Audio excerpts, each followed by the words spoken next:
Hello there! Behind me you see one of the central bridges over the river Moldau, the Manners Bridge, which has the distinction of being named after a famous painter. Namely, this guy, Josef, who's best known for painting the 12 months on the face of the astronomical clock here in Prague. According to legend, anyone who works on the clock either becomes insane or dies shortly thereafter. A friend of Manners told him about this. He urged him not to take on the commission.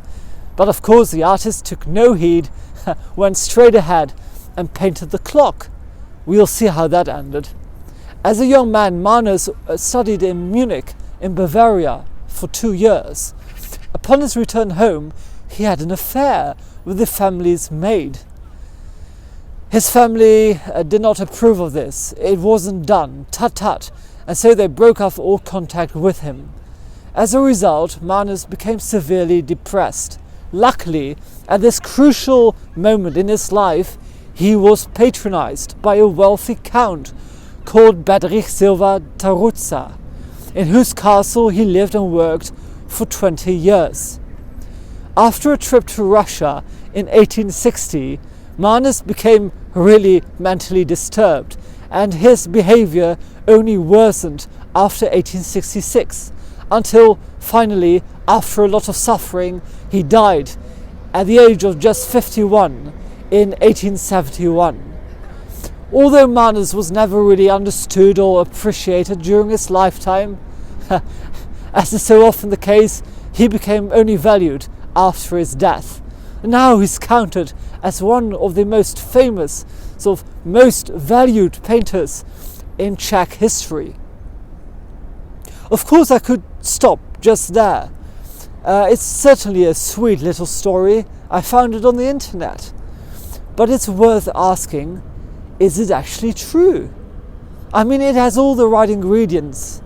You know, his alienation from his family, the breaking down of social class barriers, what with his affair with the domestic servant, and of course, the most crucial element, the romanticization of the tortured artist.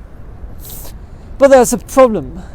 The art of Manners is, unlike the art of, say, Vincent van Gogh, quite tame.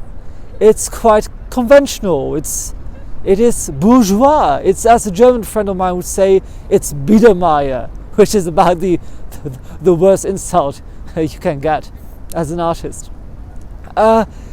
So could it maybe be the case that much of the story was invented so that it could be used in the Czech nationalist mythos of the late 19th and early 20th century, which was crucial in breaking off from the Austro-Hungarian Empire?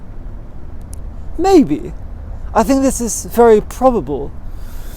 In this context, it's worth noting that the Manners Bridge, which I just showed you, was not originally called the Manners Bridge. It was actually called the Archduke Bridge, named after Archduke Franz Ferdinand of Austria, whose assassination, of course, triggered the First World War. It was only named the Manners Bridge in 1920, after the creation of the sovereign state of Czechoslovakia.